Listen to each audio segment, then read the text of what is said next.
Hello and welcome back to the Try Time Podcast, episode 24. I'm Matt, And I'm Callum. and today we look at all the fallout from round 1 of the Challenge Cup, the latest and breaking news, as well as a look ahead to the first round of the Super League season. So, without wasting any time, we'll go straight into the Challenge Cup and review the matches that have happened this weekend, and for probably most of us, the first time watching live rugby that's not yawning in about 6 months. So, Callum, you've got the results to hand? Yeah, true. It was a good weekend in the Challenge Cup. A lot of neutral sort of Super League fans who obviously didn't have a team playing seemed to enjoy the fact that they could watch a bit of rugby. And some good results as In well. fact, I know exactly where we're going to start. Did you enjoy the Challenge Cup round 1 on a personal level? Honestly, no, because obviously the Bradford result, but I sort of predicted last week and I've said before, I did not expect us to kind of come out of that on top. I think Fev's squad It's a good job because you were well beat. Yeah. It got embarrassing. I mean, at times we looked good, but I kind of called it as well. I thought we'll start off strong and then just kind of fade away. Fitness levels are looking poor. The squad on paper isn't terrible, but we don't have the sort of household names that Fev have got now. You know, like Kopchak in middle. They've got a lot of ex-Super League players, and they've got the money there. And they've got a really good halfback that ditched you guys as well. Yeah, it didn't have I wouldn't say it was an outstanding Dane Chisholm game, to be fair, but again, it's kind of like with Lily band, we kind of had to makeshift stuff in the halves, and you know what, it potentially didn't work, but I do feel like at the top of the championship anyway, there is going to be them Fev, York and Toulouse just kind of running away with it in a way now. And I do think we can beat kind of anyone. We can beat one of them teams on us day, but like I would back us against any team. That was not your day. Oh, definitely not. And we always do. We never really do that well over at Featherweight. But you can't handle the big fellas. And on that note, let's go on to the next one because otherwise I'm going to end up with half an hour of you waffling about Bradford. Yeah. So we'll go back sort of to Friday, which was the first match, which I did watch actually, which was Sheffield. Oh, good, I didn't. Sheffield against York, which again kind of expected York to really, strongly win this one, and the scoreline suggests they maybe did, but they definitely didn't. I thought Sheffield were in the game for pretty much all of it. The scoreline kind of, I think, flattered York a bit, although the defence earned it. To only concede 6 points against a Sheffield side, which is good going forward, is a huge task, and the defence was definitely there for York, and I do think it's kind of a good sign of their season to come. I think there's more to come from York, definitely, but they looked class when you got a player like Ben Jones Bishop at fullback, Super League level really in my eyes. I thought York could win. York did win. That's about all I've got to say on the matter. Next game? Yeah, so then next up we're sort of onto Saturday now, so I guess we'll go through some that I kind of maybe we'll only whiz through these. Oldham beating Barrow 20 points to 6, kind of expected with the league difference, although Barrow did look strong. London beating Keighley. Barrow could well go up. Yeah. No surprising London beating Keighley. Upper Championship versus Mid-League 1, straightforward. Yeah, although to be honest, 24-10 to London against Keighley, and actually, last week's podcast, if you haven't checked it out already, guys, I actually had Greg McNally on here, current Whitehaven player, and when we predicted these games, me and him both said that we predicted an upset in that game and that Keighley could do London with the squad Keighley have got. Although, prior to kick-off, obviously they've got Morell's out injured, where Jake Webster is on... the Featherstone coach? is on paternity leave, and they found out just before kick-off that QLT was... picked up a knock as well, so the big hitters kind of wasn't playing, but still a good performance. I forgot Jake Webster were at Keighley. That's one of them transfers that's kind of gone under the radar with us not having much of a season last year. I forgot that happened. And to be honest, you've got to, I mean, Keighley in my League One predictions were top of the league, and I think they've give a really good account of themselves. I mean, to travel down to London from up in Keighley with missing probably the 3 best players, I think you've got to give it to them. So fair play there. Well, it's to be up they didn't use the team bus from Motorhub. If you know, you know. And then we've got an interesting one, as Whitehaven beat Dewsbury 23-16. Speaking of Greg McNally last week, he only went on I've been on an interview with me to score the winning try and kick the winning drop goal to send Whitehaven through to round 2. So I'm going to take a bit of credit for that. There you go. Any ex-players, if you want to have a fantastic game and a bit of good luck for your team, come talk to us. We are literally the 4-leaf clovers of the rugby league world. But yeah, good work, Greg, and good work, Whitehaven as well. Real tough, close game. Dewsbury didn't look bad either, to be fair. It was a good, close game from the highlights and everything that I've seen. No, we've got a lot of hate both predicting Dewsbury to go down, so I don't know. Maybe they might surprise us, but we'll see. Yeah, maybe.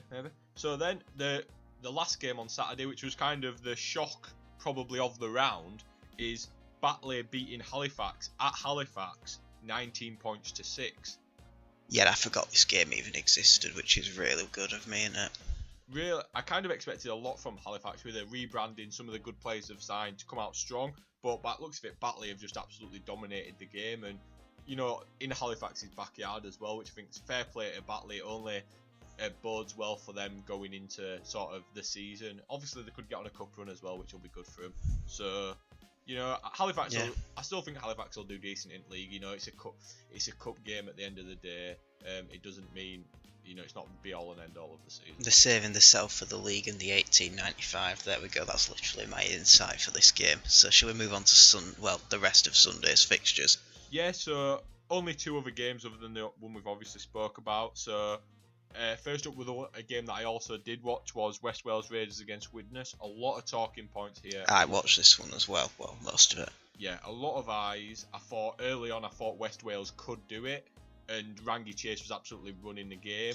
And I thought, yeah, then I tuned in and the wheels just completely fell off. So you can blame me for that one. The turning point really was the injury, and then like a couple of minutes after that the red card, and after that you just knew it were curtains really. But was it a red? What's your thoughts? Was it a red? Like as a person who's played rugby league from a young age up until like sort of when I was 18, it's one of them where as a player I feel like you always think they're harsh red, because when you've played the game no one ever means to do that, and it's a pure momentum game. A lot of the times in them situations it's actually the attacker having a sort of a bad centre of gravity when the ball's being run in that actually causes that. I don't think there were any malice in it. I think it could have been a yellow and no one would have bat an eyelid.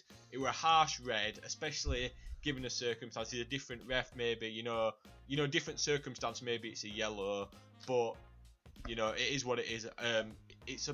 Realistically, if you go through the exact laws of the game, it probably is a red card. But it's one of them where you look at it, you think, yeah, on the eye it don't look great, but also it's kind of there probably was something that happened more maliciously with intent that didn't even get looked at. Do you know what I mean within the game? Yeah, as someone who is technically has the qualifications to officiate a game, I would have gone for a yellow on that one. Well, Widnes ran away with it anyway. I thought Widnes, when they got going, did look good, although you can never really tell with the extra man. But if you're a Widnes fan, you're happy you're through to the next round. In terms of You've got some momentum, that's the main thing. Yeah, in terms of talking points from this game though, Rangi Chase, like I've said, looked really good, but a lot of hype obviously around Gavin Henson coming from Rugby Union. Obviously he's quite old now as well, first actual game of rugby league he's played, and when I did watch him closely, and it did seem to be, I don't want to say he seemed to be not know how to get himself into the game. You see Rangi Chase is always on the ball, and I think as a halfback you want to be getting on the ball as much as possible. He was quite quiet for a half, yeah, I have to agree on this one. But his kicking game was amazing though. When he did kick the ball, he did look good in that respect, and I think, who missed the conversion, by the way? I didn't see this bit. The conversion was missed by Gavin Henson, but it was also on the touch line. It was on right, the touch line. I didn't see that point, so yeah. But yeah, I think against League One opposition, I think he can once he gets into his rhythm, I think he will be good. But I didn't think there were nerves flying for him, and I think at the end of the day, like his age and a lot of players at that age just don't play anymore, and how he's switched codes, he's seen the light, he's finally come over to the bright side. I think fair play to him for giving it a go, and I think him and Rangi can definitely string something together. But again, I think Rangi's going to carry this team to a good few wins this season. I think he's absolutely unreal. I genuinely think you could pop him in a Super League team and he would do the job, to be honest. Well, just to finish this game off, the last thing I'm going to say is this looks a nice little ground, actually, theirs. Yeah, I have actually. Didn't look a bad stadium. I have Are actually. you going to tell me you've been? I've played on that. I've played on that pitch for college. So. Right, and fair enough. it is probably. I know when they're watching it, and you know, everyone's probably dodgy BBC Sport streams or whatever didn't do it justice, but it is a really good pitch. If you get what I mean as well, it's like the stadium. I wish I'd never said anything now. Yeah, I'm just. Let's just move on. Swinton, Newcastle, go on. So this one was probably one of the closer games to predict, I guess, of the round. Swinton at home came away with it against Newcastle. I always thought with this one going in, whoever's at home probably wins it because Swinton at home are good and it's their pitch and it suits their style of play. And Newcastle's fast pitch would have suited their young sort of snappy players a bit more. But Swinton ground out a really good win this 28-16 against Newcastle. But Newcastle again holding their own, which supports the fact that we think they're going to obviously hold their own in the Championship this year. It must have been that pre-match night in a gloss-up caravan that just put them off. It must be, mate. It must be. But right, so that's Challenge Cup round 1. I'm going to stop you right there because I know what you're like with these matches. Yeah, yes. So out of this, obviously, round 2. Yeah, 8 teams have progressed to round 2, which is actually this weekend. So we're getting it over, and then obviously 4 teams will progress in with the Super League teams. So first up, Fev versus Batley. One word, who wins it? Featherstone. Yeah, I probably agree. I can't lie. I think that's not one word. Yeah, I agree. There you go. That's 2 words. Right, Swinton versus Oldham. You said that as if I thought you were going to say Swindon or something. Yeah, Swinton. Swinton. Yeah, I'm going to agree with you as well on that one. I think at home again as well, and I think Swinton have looked strong, especially beating Newcastle. London versus York, arguably the tie of the round. Ooh, definitely the tie of the round. It's in London, yeah? Yeah. I'm going to say York have got bigger priorities this season and hand it to the Broncos. Interesting. Well, we've split there because I'm going to say York, based on the fact I think they're going to want a statement of intent, and I think they want a good Super League team. I think they want to play a Super League team. I think they're going to target this, as they've got obviously a lot of ex-Super League players. I think that experience is going to carry them through this tough cup tie. I'd laugh if they want a Super League team and get Featherstone. Yeah, to be fair, that'd be great for the Championship to see sort of a team go that far if that does happen. Last tie, Widnes versus Whitehaven. Oh, sorry, Greg, Widnes. Right, I'm gonna have to back Greg. I think Whitehaven have looked good. They've got a solid squad. Some of them new signings that we did speak about that they'd brought in sort of from down under are settling in well. Greg's running show. I think I'm gonna go for Whitehaven, probably upsetting it really. But I think if they can... I think this is the only one that we really quite disagree on then, because I definitely think London, York could go either way.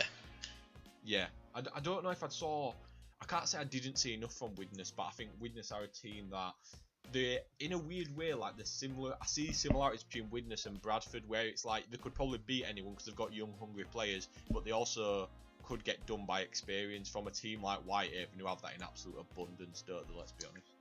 Well, let's be honest, there's a real battle here. It's Greg McNally versus Jack Owens. Yeah, 2 quality players. Battle of the fullbacks. Assuming they both play at fullback, but you know, we'll ignore that bit. I would imagine they will do. Yeah, I think Owens' kicking game might just prove a big difference for Widnes because they did not miss many kicks even from the touchline. Yeah, they're definitely a good, one at best converters around. So guys, let us know. I mean, I'm pretty sure he kicked for St Helens that year he was there as well. Yeah, which says a lot, yeah. So, let us know, guys, what do you think? Who do you think is going to win these games? And, you know, who's going to win the Challenge Cup? Let us know. Right. Yeah, back to back, maybe. You'll have to see. It's not going to be my team, I know that for sure. So, the main... Oh, yeah, you're out. Yeah, the main kind of story, I guess you want to say, in the past week that we wanted to touch on is the fact that Daryl Powell's going to be leaving Castleford at the end of the year after a good few seasons there.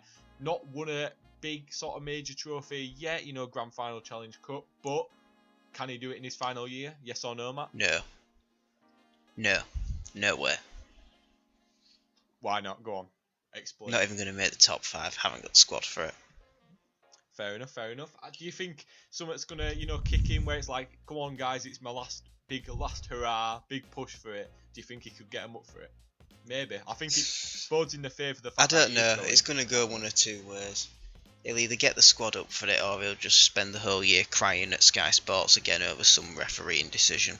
Probably both. What are odds that he just plummets the club down to Championship? They're not that bad. I don't particularly like Castleford as a club for obvious local rivalry reasons and the fact I think he's just a miserable whinging old fart, but they're not that bad. And there we've just ruined our chance of getting Daryl Powell on podcast, haven't we? Yeah, but that it wouldn't be an episode. It wouldn't be an episode of this podcast if I didn't insult somebody in rugby. So yeah, that's true. So in terms of, it's an interesting situation we've got here because obviously Cass, it's one of them teams where it's like they haven't been up without a coach. They haven't been needing to get a new coach for so long. It feels like Powell's kind of ingrained in sort of the works there. It feels like that might be half of the problem these days, so to speak. Yeah, maybe that's why. Obviously, you never really find out the ins and outs of what's happened behind the scenes. But the fact he's leaving at the end of this season, Steve Price obviously is leaving Warrington at the end of the season. That's two kind of the big teams, so to speak, that have losing. There you go. What's your chances of a coach swap? I can't see. I'm going for a big fat 0 out of 10. I don't think Price slums it in tin shed that is jungle. Yeah, I think Powell to Warrington I actually can envisage, and I think we obviously did the Steve Price replacement who we thought it could be a couple of weeks ago, and I think if we had this news then, I think Daryl Powell would probably be one of our front runners, really. What do you reckon? Well, I'm pretty sure I suggested him off the call anyway, but just didn't take him as one of my things. Yeah, we didn't really take him because obviously you thought he was so kind of like we say, he's ingrained in the culture at Castleford, didn't he? You couldn't really see him leaving, but obviously he has. Whether that's to take up a job like the Warrington job, or whether it's to I don't there's a lot. Or whether the club's just gone stale, a bit like with the turnover that happened after Castleford's glory season, a bit like at Leeds with the world's happiest man Brian McDermott. Yeah, sometimes you get that, don't you? Where it's like you kind of pass the pot. You need some fresh blood in there, and I think in terms of the cast job, I think a lot of names probably come up in the same that came up in that Steve Price video, which were like you like you say McDermott, you've got kind of like Sean Wayne, who's obviously currently England coach, and I don't see him downgrading to that personally, but I don't really see it either. I think you're more. I think even McDermott's a push, man. I mean, I know he slummed it at Toronto in terms of dropping down the league, but facilities were better, potential was higher. It was a bit of a holiday, and he probably got paid quite well, assuming he did actually end up getting his wages. But I think probably not. That's interesting though, because I think that's when you start to turn to the other sort of managers that we spoke about in that Steve Price video. We spoke about like Danny Ward at London. There's a lot. I think there's some Championship managers, sort of homegrown British Championship managers who will want to have this. You've got like James Ford and that sort of thing. I'm gonna say, right, you've mentioned Ford as one of them. One other name that you think might take the cash job, and then I'm gonna come up with some left field clickbaity selections. So, well, in terms of, what, I'm going to say these two Championship managers that have been doing bits over the last few seasons, Danny Ward and James Ford, them two are my two sort of picks who I think could step up from Championship. I'm going to give 3 very controversial, very left field names, and you can simply give me a rating out of 10 of how much you think it'll happen if you want. Yeah, Number 1, Kieran Cunningham. Maybe, yeah. Definitely an option.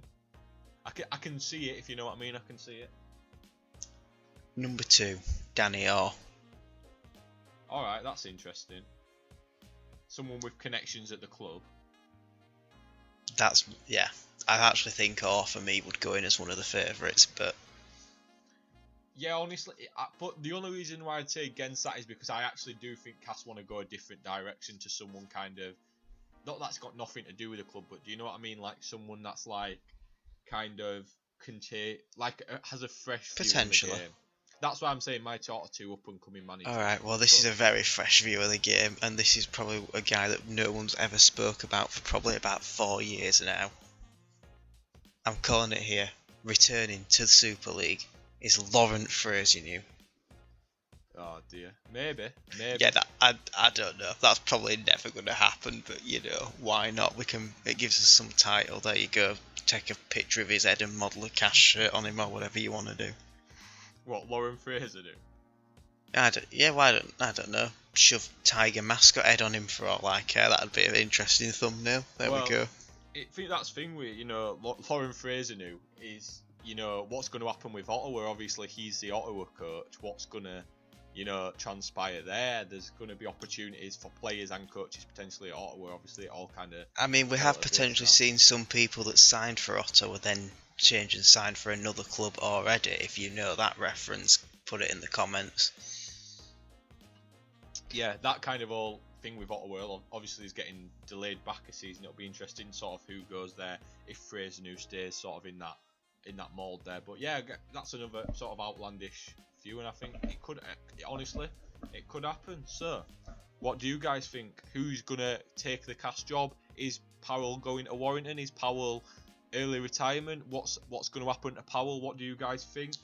Is he secretly going to become head of the referees union? You never know. Anything can happen in rugby league. That's the motto. It usually does. He's probably going to be in charge of app development for our league, let's face it. Yeah. Quickly, I want to get moving kind of on from this sort of Powell and that sort of thing quickly. What are your thoughts on the Our League sort of streaming thing? Obviously, you're a Super League man yourself. Okay, I can do this very quickly. And when it works, it's fine. But I don't know how, in a world where everyone else can stream things, Rugby League are still incapable of doing it properly.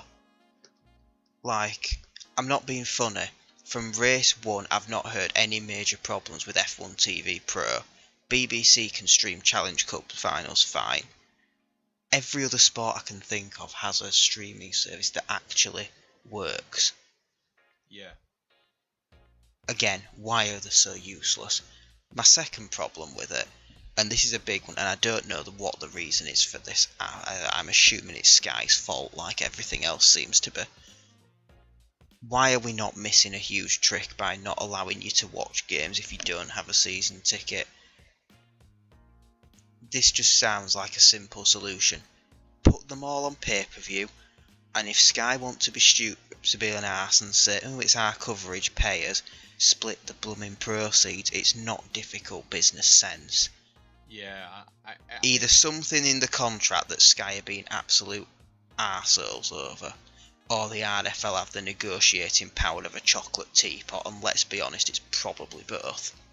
Yeah, that's the thing, innit? We obviously don't know as much what goes on behind closed doors, but I think the idea is, obviously Super League's on Sky, which is fine, but I think the problem is inconsistency throughout the leagues for me, because obviously Championship's not going to be on Sky, so Championships, Our League, if you're the away team, you pay £5. If you're the home team, you get it on your season ticket.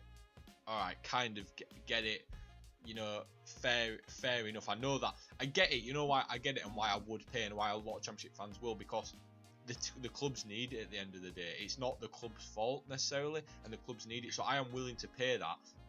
And I like the idea of, you can pay 15-20 quid and you get every game all weekend, but the problem isn't with the fact that, alright, you're pricing these things up, £5 to watch a game, which, if you're an adult and you were going to buy a ticket to a game nowadays, it's like 15-20 quid in it, even in Championship.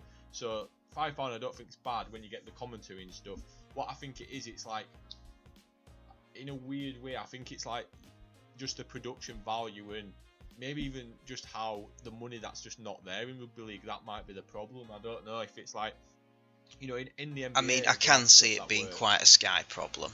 Yeah. And this is only because, again, going back to the example I used earlier of F1 TV Pro, subscription service, multiple camera angles, onboards, etc. of the race, can't have it in the UK or Germany. Why? Sky have exclusive rights to it. Refuse to let them broadcast it in countries that they've got the contracts for. Yeah. Now, if they're going to play silly buggers over that, which is, let's face it, Liberty Media, FOM, Formula 1 management, far bigger the company than the RFL, far more buying power, much bigger fan base. They open that, split the proceeds, the amount they would get is huge. because there are so many fans that are against Sky on principle and would just take the Pro package for classic races. Why have the RFL not got a similar package that works? Probably, in part, because Sky are so awkward about it. Yeah, and that's the problem there. What kind of, I think you hit the nail on the head in the fact that, right, so let's compare rugby league to a sport like football, right? So, for example, the Champions League, Europa League, which are huge TV rights out there, it used to be Sky, now purely BT. I'd say that's too big of a comparison. I'd say go closer to home. Yeah, compare it to Union and look at the likes of what the Six Nations get. Heineken Cup highlights, the lot. It's all for there. What I'm saying is the fact that, right, so you've got this, I think it's a good example that everyone will be able to relate to. Them rights are out there, right? The UEFA are not going to these TV companies saying, do you want us, let's work out a deal. These TV companies are fighting and they're, having bidding wars over the rights. It feels like Sky are in control of rugby and we're like, we can't go to anywhere else because Sky are like, right, we're putting TV. But that's not right, because there was the thing the other week, like when this was up for review, that BT were interested. Why have we not managed to get any perks or anything when you've got the threat of just walking from Sky? Yeah, it feels like Sky have just got some dirt on rugby league or something. That's what I mean. It feels like we're not trying to. They're not. Instead of them, they should be selling themselves and what they can bring to the sport. Whereas it feels like we're trying to sell ourselves to Sky and to maybe BT. But at this point, I'd take Amazon Prime. Yeah, at this point, I literally would take Prime Video as the rugby league stream. And I think actually, no, I think the problem is it's too innovative for the RFL to go to a system like that. They're not forward thinking enough. Because for me, that's the future. Yeah, I know what you mean, mate. Definitely, The Premier League are on with it. I mean, come on. Get with the times. I think sometimes I still think it's 1996 and that they've only just got the money from Sky or whatever and Super League's just in its infancy. It's ridiculous. Yeah, sort it out. It's just the fact that, like, for example, games are going to be on pay-per-view, which is fine, but then you feel like, for example, fans pay so much for Sky, and if a game's not, like, do you know what I mean? People are paying for Sky and then having to pay for other games, and I know fans aren't going to complain about it. Well, they're not, are they? Because this is half the problem. Because unless you have a season ticket at your club, you don't watch it on Our League, which, let's face it, if you've got Sky, you don't watch it on Our League anyway, because Sky actually is reliable and shows what it's supposed to show at the right time. Yeah, but Our League doesn't. But that's the thing, after a few rounds in Super League, not every game's even going to be on Sky. That is the actual big issue. At first, when they announced this, we thought, every game's going to be on Sky. That's absolutely amazing because fans can just have Sky, and fans might pay for Sky for other sports or whatever. But if you're paying for it, purely for rugby league, and every rugby league game isn't even available, that's appalling if you think about it. Well, this is part of the reason why I don't, and I, to be quite honest, at this point, refuse to purchase Sky Sports. The fact that not every rugby league game is broadcast. Okay, I kind of get it, but still, it's poor whenever there's plenty of other sports that have designated channels. And for what else I'd watch, I'd probably watch maybe a little bit of NRL. I'm not getting up the times it's on to watch it live, so realistically, have I got 2 hours to sit down in the middle of a weekend? No, certainly not to watch 3 games, or however many they put on. Yeah. Then would I watch Formula 1? Anyone who doesn't know, that's the one sport in my life that comes ahead of rugby even. And the answer is, yes, I probably would. But equally, Channel 4 provide me with good enough coverage that I'm not forking out over £200 for the pleasure. Yeah. And then that's it. I'm not really bothered enough about anything else to sit and watch it. Probably a bit of the Premier League when it's my team that are playing, but even then, half of the time that's on BT now, which I have got, and that's got plenty of other stuff I want to watch, and it's a lot cheaper. Yeah, I know what you mean, mate. It's one of them, innit? It's just that at the end of the day, I get it, and it's not everyone's fault. We're not blaming every single last person who's in the RFL, and what it is, it's just it seems to just be a problem with the sport in the fact that the product's so good. They're just, I don't know. I think one of the other problems is, I think part of the other issue is Sky, like you said, don't do anything to try and sell rugby league and make it a valuable contract for them. I think they're almost quite content to just not bother, and then they can pay less next time round. Yeah. And because they know that they've almost got a chokehold over the RFL because they don't risk taking the money elsewhere in case something doesn't come off and even the professional teams start to struggle. They know they can do it. And it's the classic Sky way of, the same way customers' prices get bumped up every 6 months or whatever, the amount they're going to pay the RFL gets bumped down, and they're never going to call the bluff on it. And until they do, nothing's really going to change. Yeah, man, it's a nightmare, man. It honestly is. We just got. It's just. Anyway, we're getting very sidetracked here. So speaking of Super League Round 1 all on Sky, let's jump into the predictions. Yeah. So first up, we have got St Helens versus Salford. Okay, I'm conscious that we are over half hour, so I feel like we'll do one-word predictions and then touch on anything else we want to after. So, with that in mind, St Helens. Yep, completely agree. I think Salford have got a good squad, but just think Saints will want to come out of blocks firing. So. Yeah, Saints just a different gravy. No offence to Salford, solid team, going to have a decent season, but Saints are potentially going to be champions again. So. Yeah. Next you don't become champions without winning. Newly promoted side Lee versus Wigan, the old Wigan derby. Who have you got? Can we stop pretending Lee got promoted? They got franchised in pretty much. Go on, who wins it? Wigan. Yeah, I think Wigan are going to want to. Lee are going to be decent. They're going to be far from the whipping boys, and their squad probably is going to hold its own. Like, if they finish top of the league and got genuine promotion, right? I think they'd probably end up with a squad no worse than what they've got now. I don't mean that as a disrespect to Lee, but more the farcical process that we had to go through to get them there. Yeah, definitely. I do, and again, I do agree. Wigan, I think they'll just be a bit too strong, but I think it'll be a close game. So, it's like Saints, different level, unfortunately. Yeah. Next. Wakey versus Leeds, your team. Leeds, home pitch, home advantage, better squad. Wakey will come out fighting because they always do. Yeah. But I don't know. Unless Justin Lino literally takes Leeds down to the floor, I don't really see Wakefield coming away with anything from this. And I didn't even realise that was an awful pun. I apologise for my accidental terribleness there. Yeah, for me, Leeds will just be a bit too strong, but I think it'll be a fiery game. Right. Yeah, Luke Gale fit for round 1 as well, so that's going to be big, especially with Louis out. So, Catalan versus Hull KR. I think this is going to be the closest one of the round. I'm going to go Catalan. Catalan, right. Well, we're splitting it here because I'm going to go Hull KR. I think they're going to want to make a statement with the squad and players they've brought in. I think Catalan have got a solid squad, and I do, like we did in the prediction, I think Catalan will finish above them. But I can just see Hull KR coming out of blocks fast and wanting to put a statement down on league. So I'm backing Hull KR. Okay, interesting. Yeah, even without Falau, I think there's maybe, again, a little too much changeover in that whole KR squad to instantly click for round 1. So I'm going to award it to the tourists. Yeah, that's fair. So, Hull FC versus Huddersfield.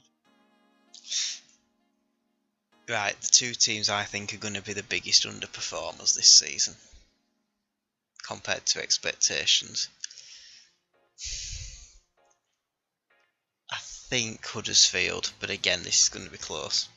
Yeah, this is a hard one to call, and I'm gonna split it with you because I think then that's sort of we'll see what happens. So I'm gonna go Hull FC.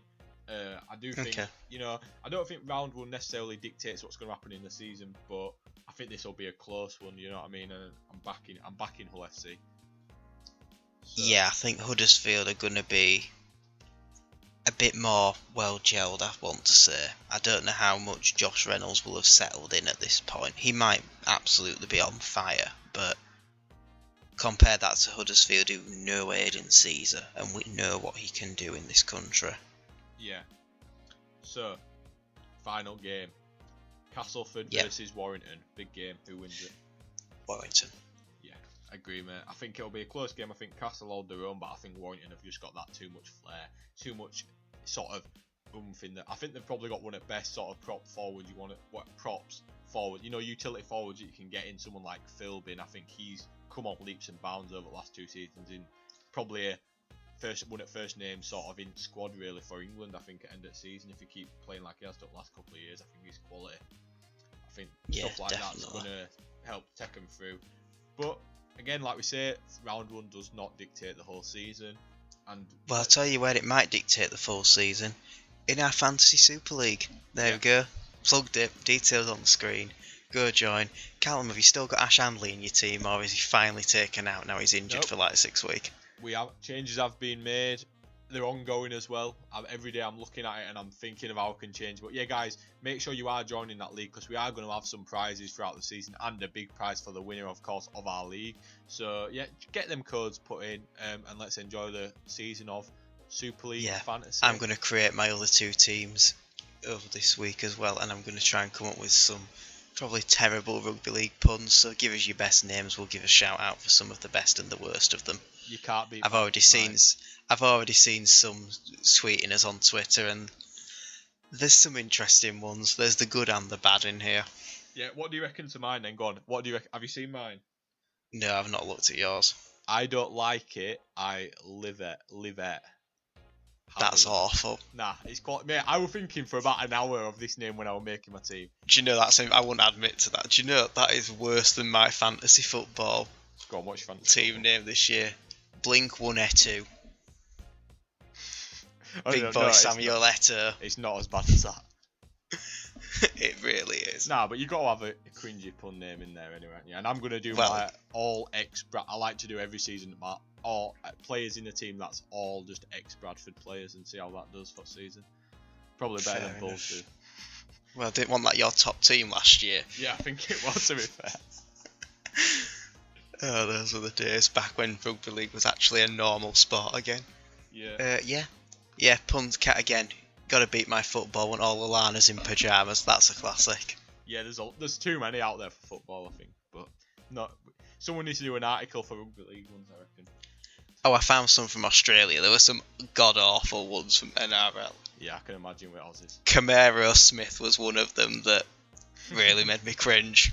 Oh dear. Right. Yeah, on that note, I think I'm going to let you all cringe in peace. If you have made it this long, thank you. I don't know how you've stuck with us. And also, subscribe. It's free. We don't charge you yet. You can cancel any time. There you go. Money back guarantee. Yeah, and obviously, if you listen, that goes for if you're listening as well. You know, you can subscribe on Apple Podcasts. You can follow us and everything. Leave us a review of 4 stars or more. If you think we're shit, just please don't bother. Yeah, that's fine. And yeah, we'll catch you on Saturday for the next video, guys. And enjoy the first week of Super League. We sure will. And we'll catch you next week. See you later. And don't forget the Challenge Cup.